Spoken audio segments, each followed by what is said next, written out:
Hey, everybody. Okay, so we today are going to be talking about or picking up where we left off last time with policy and management. And you will recall that um, last time we carved into a number of legislative actions that are aimed at protecting wetlands and related aquatic habitat. We talked about things like the Rivers and Harbors Act. We talked about the Clean Water Act, and we also spent some time going through and discussing the no net loss policy. And just as we were ending, we were getting ready to start unpacking some of these cases and the case law that surrounded these actions. And so, if you're not familiar with that term, case law is the impact that a court case has on how we interpret a act of Congress and or the regulations that implement that act of Congress that are employed by these regulatory agencies. Um, Now, this is case law is not unique to environmental law. This is something that happens with all different types of acts and regulations underneath those acts. So, okay. So, the first case that I want to talk about is the Solid Waste Agency of Northern Cook County versus the United States Army Corps of Engineers. So this is sometimes actually the acronym spells SWANK, and so you'll usually hear it referred to as that. And I remember when this case happened, it was a really significant impact on how waters of the United States are defined. So essentially, the nutshell of this is that this agency, this waste agency, right, wanted to turn some abandoned gravel pits on their property into landfills. Okay, but the pits had been abandoned for such a long period of time that vegetation had started to emerge, and so what you should be hearing from me is that those pits stayed wet long enough that they developed hydric characteristics, right? They developed hydric soils, they developed hydric plants. And they were also heavily used by nesting herons.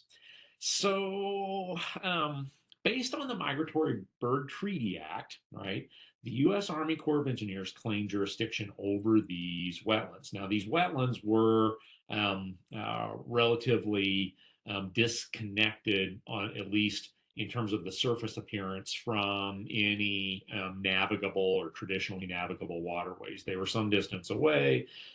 There weren't necessarily direct corridors, ephemeral streams or anything like that that would connect these water bodies to these traditional navigable waters. Okay, so hence the Migratory Bird Treaty Act, right? All right, so this went through the courts as the waste agency challenged that action. And so we got all the way to the Supreme Court, and the Supreme Court ruled that only intrastate, not interstate commerce was affected. Okay, so essentially, the herons were nesting, but they weren't migrating from between states, right? Any migration that was occurring within that one state.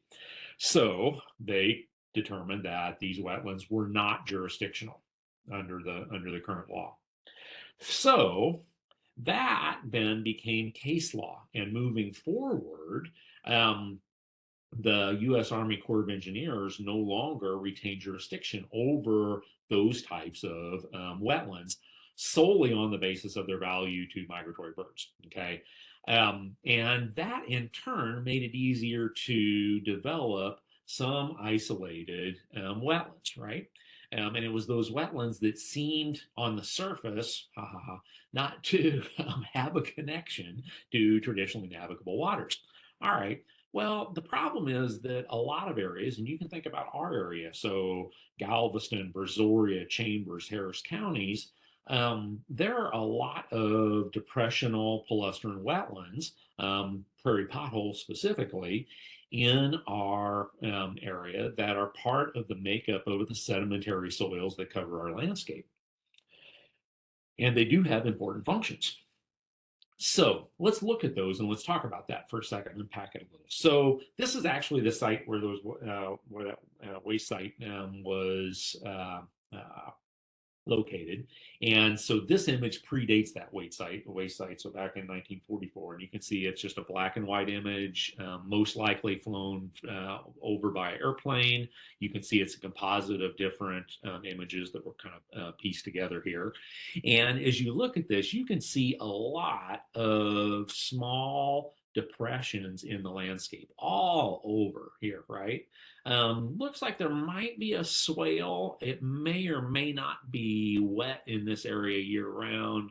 It maybe ties into a larger ditch here, but again, it's kind of hard to tell from these black and white images. But you can definitely see that there are um, pockets of uh, swales and small depressions throughout this landscape. Now, those depressions are important because they have not only do they provide, in many instances, especially here in our area, they provide a direct connection feeding groundwater, right? So they're recharge zones for groundwater aquifers. But also, they tend to hold on to water and slow it down as it travels over land before it reaches a more traditional riparian corridor of some sort, a navigable waterway. And so that prevents downstream flooding. Those wetlands remove pollutants, they alter the chemistry of the water so that it takes out a lot of nutrients, for instance, and those kind of things. These depressions typically have hydric soils, and the plants that are in them typically are hydric. So, in that sense, they meet the definition of a wetland, right? So, they have all of these really valuable functions. Okay, so let's flash forward here. So here we get to 1978. So we flash forward here more than 30 years. And you can see now there's some development occurring here, and there's development that looks like it's encroaching from the edges of this photo. This roadway here, you can see this is the start of the site. And you can see that what was previously this large contiguous area, now you have these kind of disconnected areas. And that has the effect of changing the hydrology on that site. So, in addition to actually subdividing or partitioning any habitat that might be there, it has the effect of changing the way water drains on the site. A lot of times, for instance, roadways and here you can see a residential development that's starting to encroach on that. That will actually, those oftentimes drain these areas, and it can cause these wetland areas to dry out. So they're no longer functioning as wetlands, and that then changes how they impact navigable waters, groundwater, that sort of thing. So as we continue to move forward, by 1995, you can see more development. These parcels are getting smaller. They are still remaining wet. You can see here there's some ponded areas. There are areas here that clearly are staying wet for periods of time. You can see there are some up in this area, but this parcel here looks like it has potentially been plowed or otherwise the surface has been modified in such a way that it doesn't look like it's got nearly the same depth of depressions that were there previously, changing the hydrology probably fairly significantly. Some that are retained in this area, right? So as we continue to move forward here, we've got a good color image. You can see more development over in this direction, and these parcels are getting smaller and smaller. This lower part of this has been turned into what looks like a sand pit or a gravel pit, right? You can see then as we continue to move forward, more and more development, so that by 2020, there's really nothing left of the original landscape in this area. And that is largely, right, a factor of those wetlands not having protection under the Clean Water Act. And that was to a great degree due to that Swank ruling in 2001. So here by 2020, those wetlands no longer protected under the Clean Water Act or the Migratory Bird Treaty Act. There's nothing to prevent people from developing those lands. And in those types of lands where you have those prairie pothole wetlands, so again, think Brazoria, Chambers counties, Galveston County, those lands tend to be the ones that are targeted most frequently for these types of developments because the wetlands are relatively shallow. There's a lot of upland environments. It requires less land grading and other construction type actions on the surface of the land to prepare it for roads and buildings and all these other things. So it's less expensive to develop those lands. And then once you don't need a permit to develop on them because they don't have any coverage under any of the relevant laws, then it becomes really easy to move forward. And so those potholes, which again are sometimes really shallow, they may be only a few inches or a foot deep in some instances. And on top of that, in some cases, they're really small. They may be only a few meters across for any individual wetland. The problem is that collectively, they have a really big impact in terms of the physical, chemical, and or biologic integrity of the waters that they eventually feed into, whether that's groundwater or whether that's surface water via surface flow. All right. So, tell me again. The Swank case specifically challenged the Army Corps of Engineers authority under which of the following acts? Well, if you said the Migratory Bird Treaty Act of 1918, then you would be correct. All right, so these wetlands that were affected again are these isolated wetlands where, again, and I need to differentiate between someone with a trained eye versus the average layman. A layman would go out and look at some of these and say, these aren't connected to anything. They don't, somebody who's not knowledgeable in the subject wouldn't see the connection between something here to something over here, right? But if you understand the function, the hydrology of how these wetlands work through this landscape, then it becomes fairly obvious that there are a lot of mechanisms by which these wetlands have a significant impact on not only non-navigable tributaries, but navigable, in fact, waters, right? Okay. So Swank removed that protection from those isolated wetlands, but wetlands that were connected to navigable waterways were still jurisdictional. And the Corps still had fairly broad authority to interpret what a connection could be. So they included ephemeral waterways, they included below ground connections, right?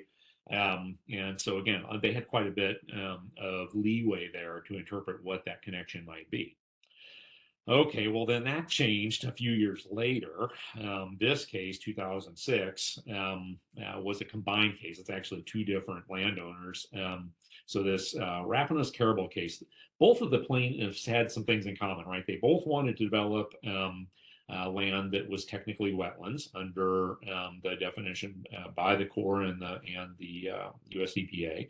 And the Corps of Engineers claimed jurisdiction over those wetlands. Because again, they had broad authority to determine what those connections would be, right? Okay, so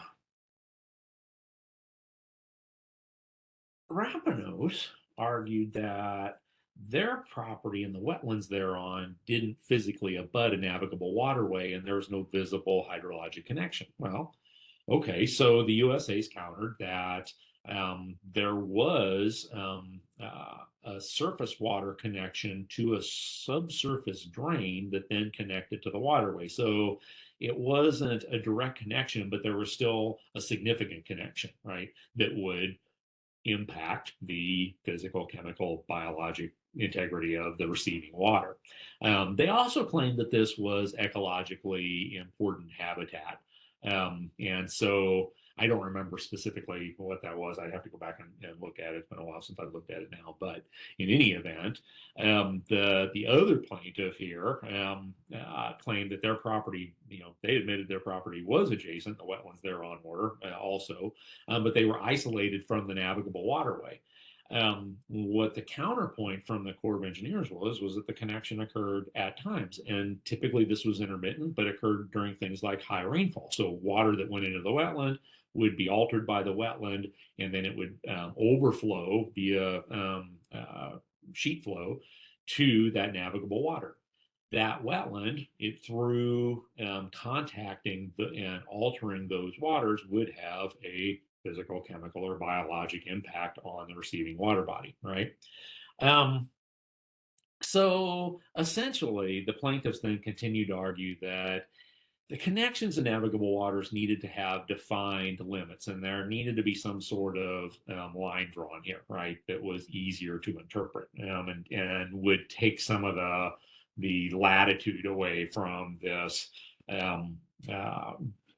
jurisdictional definition and kind of make it a little more clear for everybody to understand, I think is what the goal there was. So the decision here was a 5-4 decision in the Supreme Court as it worked its way through the courts, got to the Supreme Court, and the majority determined that the Corps of Engineers went beyond the original intent of the Clean Water Act. And so the majority opinion said that the Corps overinterpreted the nature of the connection and that only those wetlands with a continuous surface connection to waters of the United States are adjacent to such waters and would be covered by the Clean Water Act. Okay, so that eliminates things like intermittent or ephemeral streams.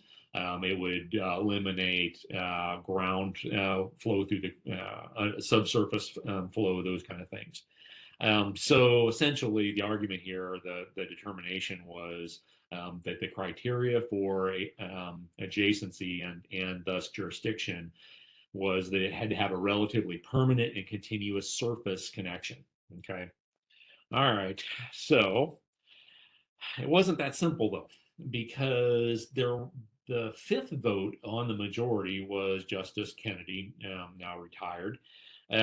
So he determined kind of on his own that the Corps didn't properly test for a connection. So in other words, when they were determining jurisdiction, they weren't testing to determine, is there a subsurface flow? Is there a connection that has a significant nexus? And this was the term he used, a significant nexus to navigable water. I like the term nexus because I'm a huge Star Trek fan, and one of the movies deals with the nexus. So anyway, so you get some Star Trek pictures. Which make me happy. All right, so the correct test would determine that, and so a significant nexus might occur if the wetlands in question significantly altered that chemical, physical, or biologic integrity of navigable waters, right? So that was the Kennedy criteria for adjacency and jurisdiction. So this opened a door, essentially telling the Army Corps of Engineers and the EPA that if you can demonstrate a significant connection, then even hydrologically isolated wetlands may still be considered jurisdictional. So after this Rapanos ruling, if a wetland met the standard of a Scalia wetland or a Kennedy wetland, that test, then in either instance, it could be considered jurisdictional, right? Okay, so the key here is, though, with the Kennedy test at that time, that nexus needed to be proven, right? It needed to be demonstrated that it was there with data. So can't just be assumed. All right, and nexus alone is not enough. It has to be significant. So what would make a nexus significant? Well, legally, it's significant if the connection is more than just speculative or insubstantial. And no, those terms aren't defined anywhere. So it really is up to the interpretation of the local agencies and their expertise, right, to demonstrate the presence of a significant hydrological nexus that would then make that wetland jurisdictional, right? Okay, so these two sets of cases really had an impact in terms of determining how wetlands would or would not be considered jurisdictional. And so in 2015, the agencies worked to develop guidance on waters of the United States to help reduce ambiguity. This was designed to help contractors, consultants, and the agencies themselves all work together kind of proactively to be able to identify these things and make it clear, because a lot of wetland determinations and delineations are largely done by private entities and then brought to the agency, and the agency then reviews that, and they may send somebody out to do a determination. But we want to, the goal here was that everybody would have the same guidance, and it would be more clear what would be jurisdictional versus not. So they defined rather a lot of different things: sheet flow, streams, isolated wetlands that might affect downstream health, those kind of things. And if you look down in the guidance, I'm sorry, in the notes rather below there, you can actually go to the guidance. So I linked the guidance for you, the 2015 guidance, right? So you can go and actually look and see what that was, and kind of see how the structure of that guidance would look. Okay. All right. So after that guidance was put out, there were a number of studies done that looked at different ways, to provide data that would show, okay, this would meet significant nexus, and this would meet significant nexus. And in fact, some colleagues of mine here locally did a study at the Armand Bayou Nature Center. So this was Andy Sippets with the Texas Parks and Wildlife Department was one of the leads on that, working with John Jacob and some others, at Texas A&M. And so they did this study, and they found some interesting things, right? So they looked at a forested wetland in Armand Bayou. And so this is, Armand Bayou, if you look at it, it's up here, kind of adjacent to both Harris and Galveston counties. So here we are in here. And so this is the nature center here. And these wetlands, so this is all forested in here. So you get these shallow, seemingly isolated impoundments, and they're all over the place in little pockets throughout this property, and it's all wooded. So there's a variety of both hard and soft woods in there. There are a lot of wetland features. So these are hydric soils. There's hydric vegetation in here, like this little palmetto back here. But there's not a permanent connection from the wetlands to the bayou itself that's obvious. In other words, under most circumstances, day to day, there's not a lot of water movement from the waterway itself up into those wetlands, even though this is a tidal body of water. Okay, so here's some different looks at this. These are pictures I took and went out and took after a rainstorm some time ago. And also, I'm going to put in the notes, I have a video through here and actually detail this a little more. I'll put it in the supplemental lectures. So here, you can see in here. So this is a pocket, and if you look at the trees here, you can actually see the water line in here, right? So I've been in here and actually done some delineation work in this area, and these are, hydric soils. There are hydric plants in here, but you can see how small this is, and there's no direct connection here. In fact, the only connection to the bio happens during one of two sets of occurrences. The most common and obvious one is during high rainfall events, where the water actually overflows through very shallow swales, just like I was showing you those aerial images here a while ago, right? And so it will flow during those high rain events through those swales, but otherwise it will sit in these wetlands for some period of time. And forested wetlands are particularly effective at removing nutrients from rain runoff, right? Now, these wetlands also then allow that water to percolate down into the ground, where it eventually finds its way to groundwater, and that can find its way out to the bayou as well. Um, so again, a lot of really valuable functions. Of course, there's all the habitat values and other things that go along with that. So these, right, um, essentially find their way to here when it's raining, which was happening here in this picture. Right? So you get that rain. That day I was out there taking these photos, it was raining on me quite a bit. So you could see water running directly through these swales, finding their way out to the bayou. And the way they did this study was actually pretty cool because they put in a weir with a data sonde that measured the flow of water during these rain events, and they left it out there so they could measure these events over and over and over again and calculate the amount of water that was leaving these wetlands and flowing out into the bayou. And I will link you to a paper that summarizes the study as well. Okay, so this is the paper, by the way, that I'm talking about. So I'll provide you a link with this. Um, I didn't put it in the notes, but I'll link it up for you. Okay, so under Swank, all right, that first case, this would have been non-jurisdictional, even though it is a migratory bird stopover, right? Because remember, migratory birds solely are not I'm sorry, the presence of migratory birds solely are not enough for the Corps to exercise jurisdiction under Swank. So there would have to be migratory birds and something else happening there.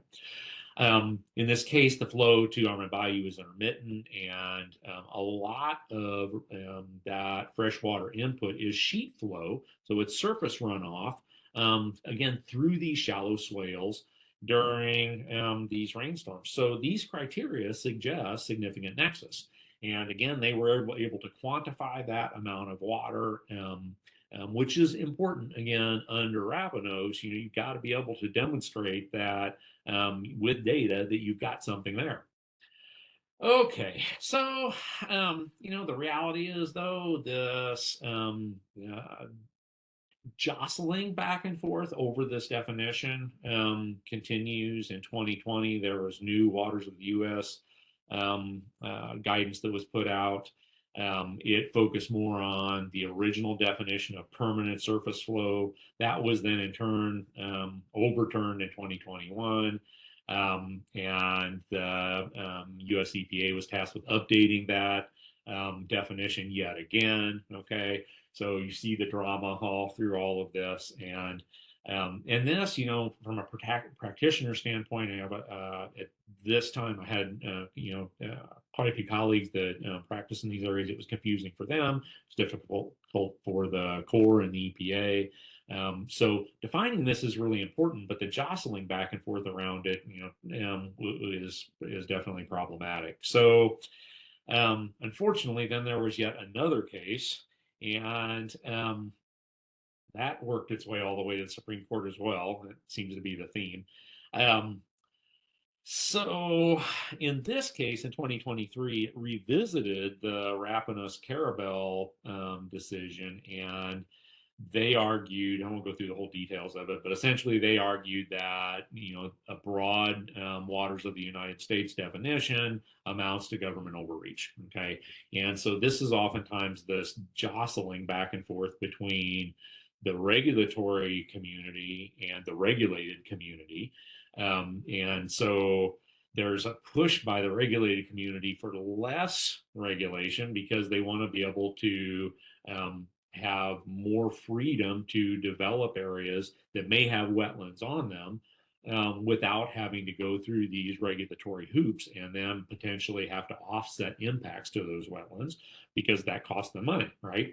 On the flip side, the regulators want to maintain those jurisdictions because it protects the physical, chemical, biologic integrity of these receiving waters, which is their charge. So it's again, speaking as a practitioner, it's tough. Personally, I err on the side of the regulatory community. I think the quality of the water many of these waters that flow out of these wetlands that are protected actually flow into reservoirs that become drinking water. Um, so if the water flowing into our drinking water reservoirs is not clean, we have to spend more in order to clean that water before we can drink it or bottle it or whatever we're going to do with it, use it for industry. There's contact recreation issues. There's a variety of reasons why it's to everybody's benefit, cost benefit, to regulate those waters and protect those things, even those prairie potholes that might be some distance and isolated or seemingly isolated from navigable waters.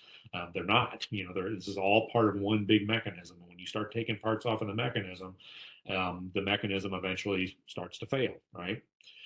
So, unfortunately, the outcome of this was that they stipulated the use of only the original permanent and continuous surface connection that takes us all the way back to Swank. And one of the justices indicated that the significant nexus rule is particularly implausible because it required so much effort by everybody in order to determine what that significant nexus was. Even though we've been doing that regularly, as I showed you with one of the examples here locally. So, I would say this is still unsettled even to this date. There are still, there's still challenges ongoing, and that calls into question a lot of these waters that really are, even in some cases, very obviously part of the system. They often are it's very case by case to determine, is this jurisdictional or is it not jurisdictional, which I would argue has actually made it more difficult than not. So, and probably protecting the waters that we need, that we're utilizing directly, even more having negative impact. So it's a real challenge for sure. Okay, so I want to backtrack just a little bit. We're going to take a different spur here because I did mention that if wetlands are impacted, that there is a process for compensating for that, right? And so under the Clean Water Act, under Section 404, in order to be permitted to um, impact a water, right? So in order to impact a water, there has to be some sort of compensation. So that would be in the form of mitigation, and that might be through preservation or restoration, habitat restoration. So again, remember that the Clean Water Act aims to, the aim here is to reduce and eliminate pollution in the nation's waters in order to restore and maintain the chemical, physical, biologic integrity. Hear me keep coming back to that, right? How many times have I said that in this presentation? And so in order to do so, what the Act does is it eliminates the discharge of pollutants into navigable waters as defined in the Clean Water Act and the corresponding case law. So Section 404 then requires impacts to be compensated for in a way that there's no net loss of functions and services as a result of a permitted impact. Now, remember, we talked about no net loss, and its original intent was just a simple one-to-one. You impact this many acres of wetlands, you replace it with this many acres of wetlands. And then there have been functions and services added to that in some instances to ensure that compensation is equitable. In some instances, we might even, there might be even a requirement for more than a one-to-one compensation, because especially where you're creating a wetland, there's a lag time between the time that wetland is created until it's actually functioning at its peak functional value. And at that point, at its infancy, it's not functioning at the same level potentially as the wetland that was impacted. So we want to be sure that the functions are equal as well. So Section 404, in trying to accomplish all this, requires that applicants conduct a thorough alternatives analysis prior to granting the permit. And that's to determine if there are alternatives that would allow the applicant to achieve their project goals, whatever those goals are, without impacting waters or wetlands protected under the Clean Water Act, right? In other words, yes, you could potentially do your project and impact these wetlands, but could you also do your project and not impact these wetlands and still meet your project goals? Okay, that's the objective. If there's no alternative that meets that objective, then the applicant has to follow this three-step mitigation sequence. First, they have to avoid those wetlands to the greatest extent possible. Okay. Second, any impacts that there are to those jurisdictional waters, then they have to minimize those adverse impacts to the extent appropriate and practicable. Okay, that still allows them to meet their project objectives. And then wherever they do have impacts, they have to determine appropriate and practicable compensatory mitigation for these unavoidable impacts. Okay, so wherever there are impacts, they have to come up with some sort of means for mitigating for those impacts, offsetting those under that one-to-one no net loss criteria. All right, so let's talk about compensatory mitigation here for a minute. Compensatory, reducing or offsetting an unpleasant or unwelcome effect of something, right? And so when we're talking about compensatory mitigation, it's required mitigation, and it can be in a lot of different forms. It can be through habitat restoration, right? It can be through establishment or creation, enhancement of existing wetlands, preservation of existing wetlands, like what's going on over at the, Armor Bayou Nature Center. Well, how do you do that? So mitigation can be done through essentially three different big categories, right? The primary and most preferable are through mitigation banks. And so these are large sites that are owned by third party, oftentimes private, but sometimes public agencies. So often private companies, but sometimes public agencies. In fact, there's some agencies like TxDOT that have their own mitigation banks that are only for their projects, right?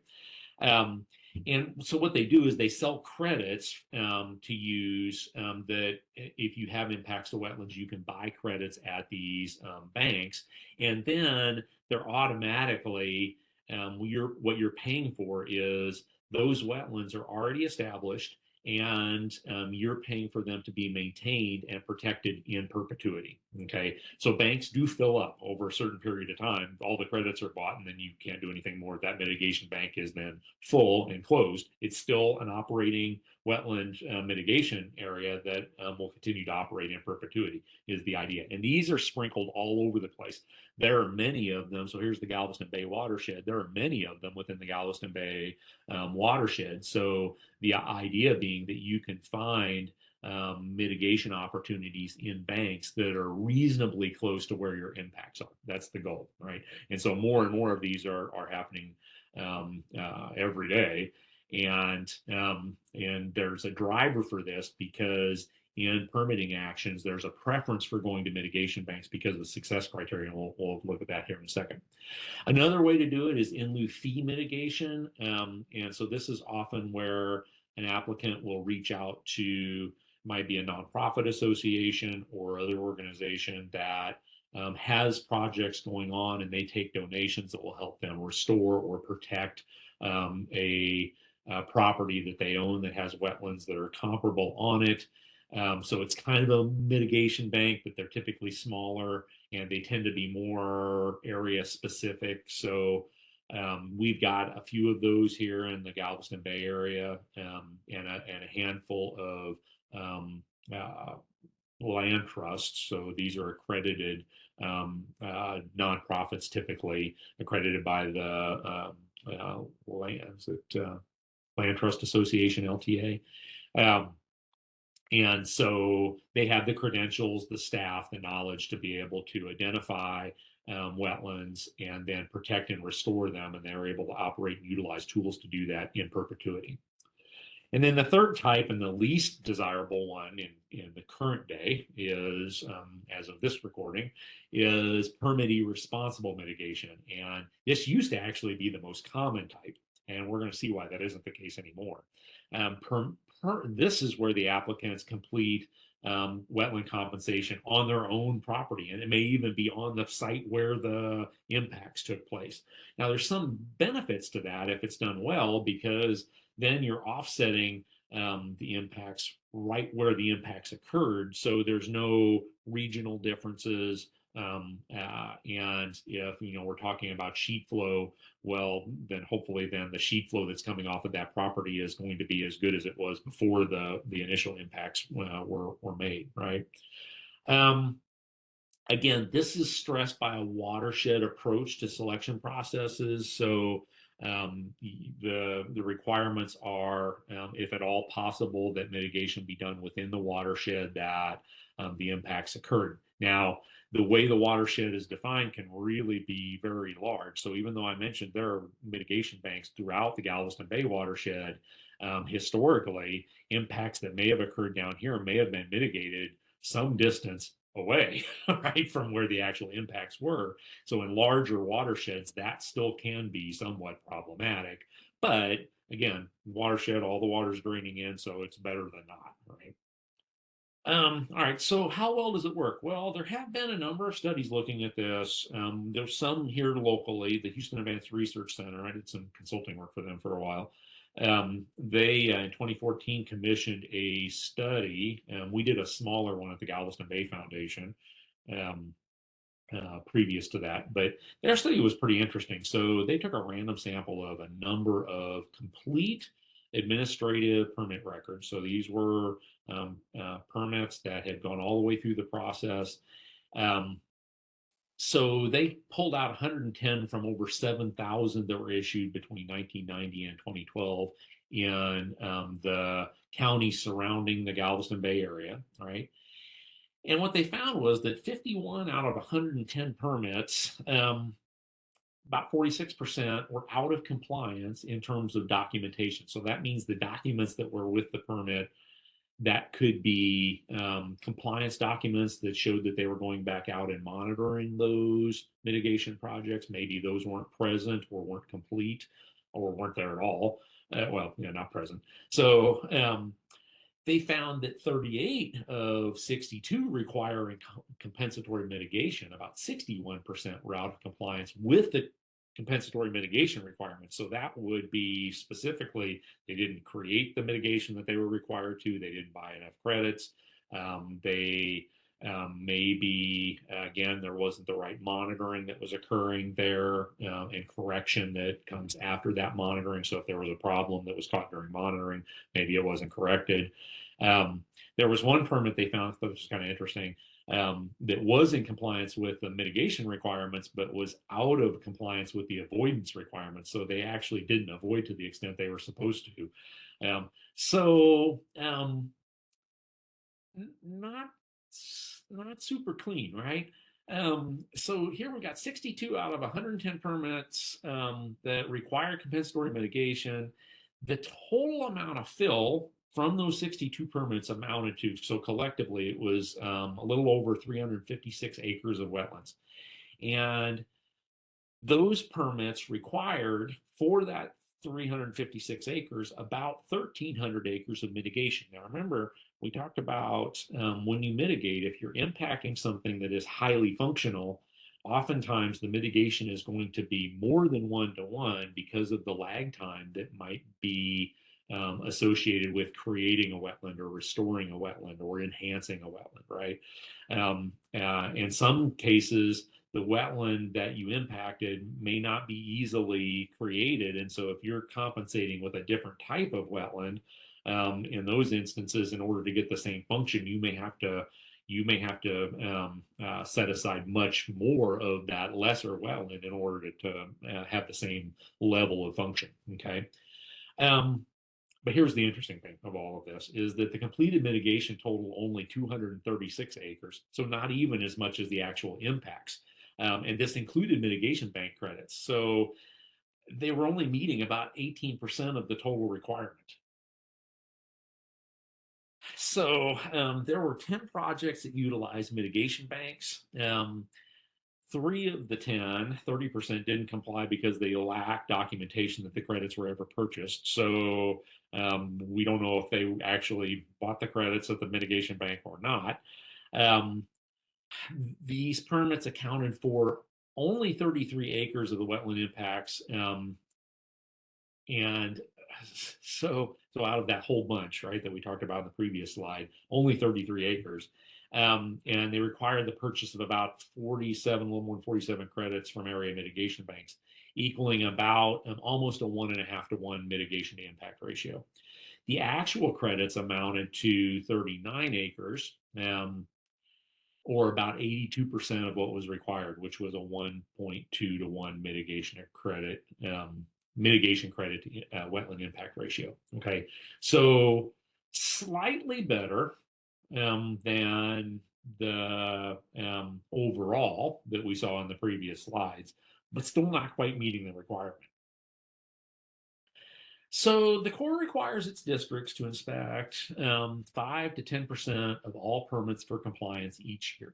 Okay, so I've had some of my projects monitored where they'll go out and do compliance inspections. And in this study, the U.S.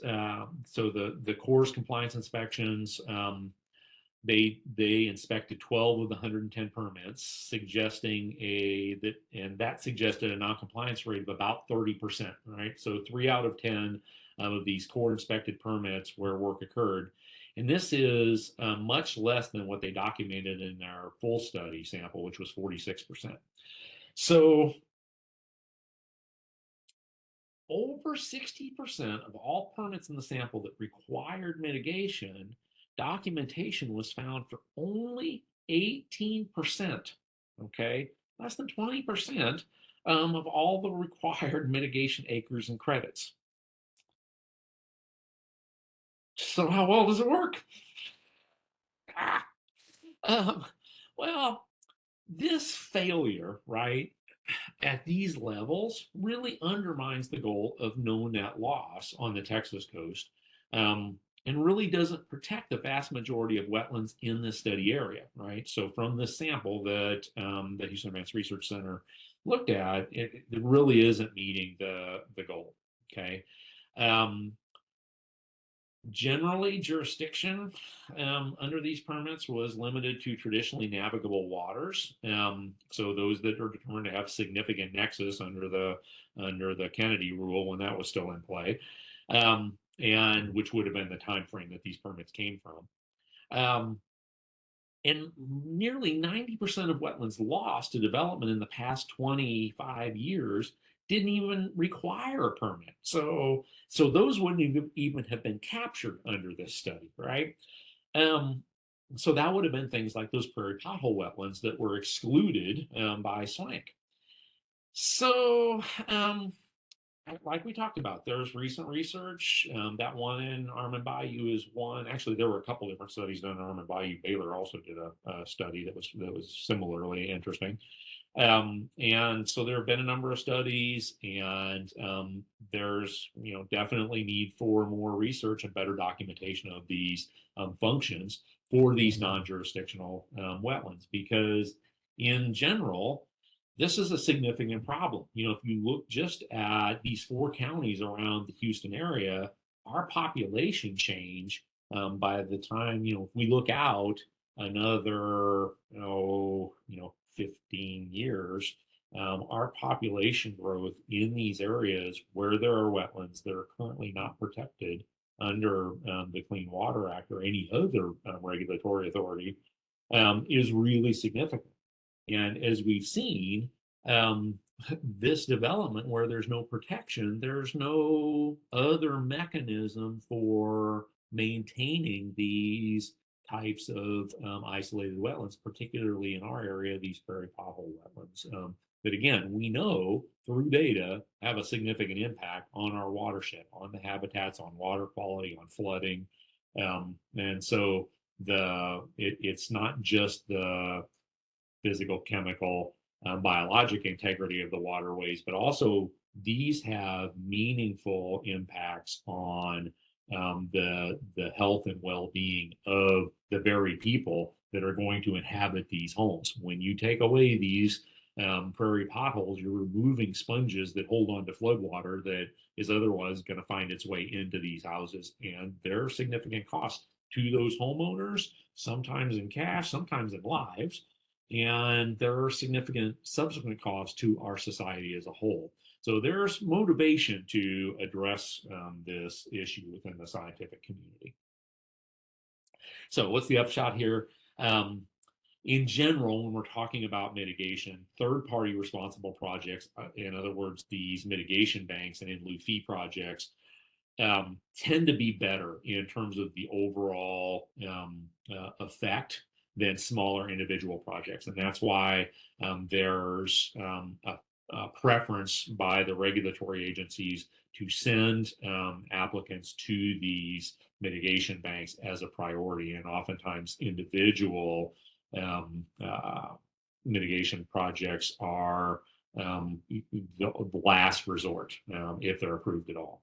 They're easier to manage. They're professionally managed. They are also inspected to ensure they're continuing to meet their requirements. So the oversight there is better. And again, because they tend to be on bigger properties, collectively, they tend to function better, right? And have a bigger effect. So there are mitigation banks. One local one that you can go look at, actually, if you wanted to, is the Greens Bayou Wetland Mitigation Bank. It's run by the Harris County Flood Control District. Another one is run by the Bayou Land Conservancy, which is a nonprofit. This is an in lieu fee project, the Spring Creek Greenway. Great kayaking there, by the way, if you want to get out there. So two local examples. You can look up mitigation banks. And there is a huge listing of them you can find in this area. Not all of them, by the way, are publicly accessible. So these are the things you should be able to talk to me about, right? These are the things that I'll be testing you about. Do feel free to reach out to me if you have any questions. I hope you found this interesting. This is, I think, we've talked a lot about the science of these coastal plant communities. I would suggest that our actions, anthropogenic actions, are equally important to the health and well-being of these plant communities as anything that's occurring within the plant communities themselves. And so understanding this, especially for those of you who are going on in the field, potentially as practitioners, as consultants, or as scientists, understanding the regulatory environment, working outside of your discipline a little bit, has a lot of value in terms of understanding the types of changes we're seeing across the landscape and how changes in one part of the landscape can impact plant communities in another part of the landscape. So with that, I wish you a very good day, and I will see you next time.